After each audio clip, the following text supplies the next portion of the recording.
The Talanta Stadium, you see, the cost is 45 billion in present value. But it is important for Kenyans to know that Kenya actually took a loan of the book of 45 billion shillings. And do you know what? Now, we'll be servicing that debt using sports fund. Every month, 500 million shillings. In 15 years, a debt of 45 billion shillings, Kenya will pay an interest rate of 100 billion Kenya shillings.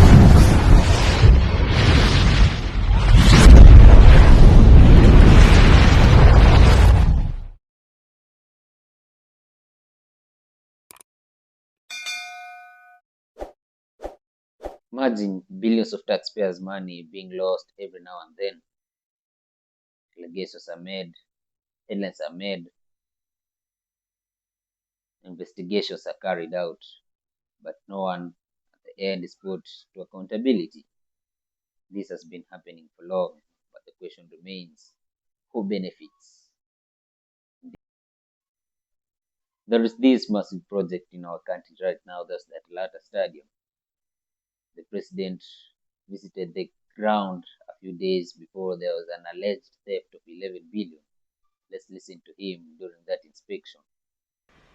Wangwana, mambo, they were busy treating doubts. We trusted the process. Now look, see for yourselves. Talanta Stadium is right here.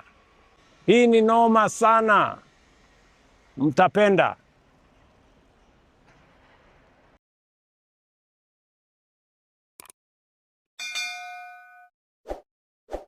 The president alleged that there are many people who opposed the project, but now it has happened.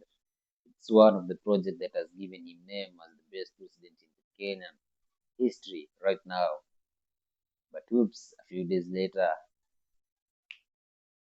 we hear that 11 billion has been stolen from the same project that has been applauded by him and other stake leaders in this country.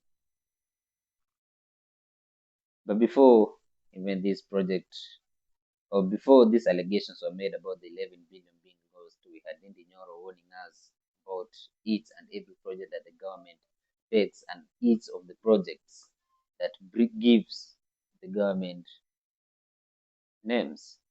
Let's hear what Ndindi Nyoro had to say about this. The Talanta Stadium, you see, the cost is 45 billion in present value.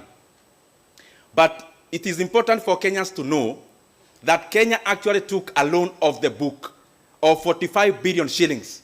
And do you know what? Now, we'll be servicing that debt using sports fund. Every month, 500 million shillings. In 15 years, a debt of 45 billion shillings, Kenya will pay an interest rate of 100 billion Kenya shillings. And therefore, the cost of the Talanta Stadium in Nairobi, the one you see on Gong Road, is not 45 billion. It is the most expensive stadium in the world. It will be 145 billion in the next 15 years. So I've been requesting the people who are dealing with our debt, no one anakuzuia kukopa, but please let us maintain, as we have done in the past, only one book of debt. And this issue, again, was just discovered in Kenya last year. Actually this year, 2025, since independence, we have never done securitization. We have never done those kind of boards. It is important that when we get a squeeze on the normal borrowing, let us not expose Kenya by opening other secret, illegal books of loans.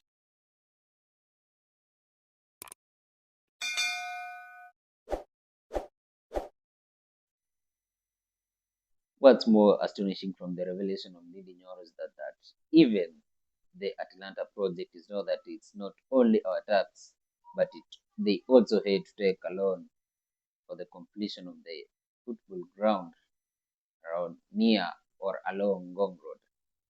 So this money that we as taxpayers will have to pay, maybe sometimes approximately, according to Ndindi Nyoro, we are going to pay for like 15 years from now. So these are burden that we're giving it to the the next generations. But now we hear that 11 billion shillings have been lost just from that. We had allegations being made, headlines were made, investigations were carried out, but oops, nothing has happened at all. We are just benefiting someone just pocketing 11 billion shillings so that we, the taxpayers, are going to pay for it. This has been the current situation recently.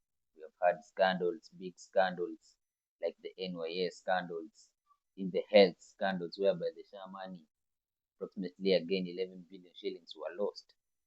No one was put into accountable. We had CS Duale talking about the same thing, put onto headlines, but it just came, it was just a slight matter and it was lost. So what does this tell us about as Kenyans? That this is something that will continue happening and one will be put into accountability, in that corruption is now being like a basic need after education in this country. Drop your thoughts in the comment section on how we can stop this corruption vice. I'll be doing my level best to read them, and maybe your comment may appear in the next video. If you're watching us for the first time, please subscribe for more political analysis and digging into the probe, or rather the scandals in this country. Hit the subscription button, like, share, and subscribe. Let's meet in the next video.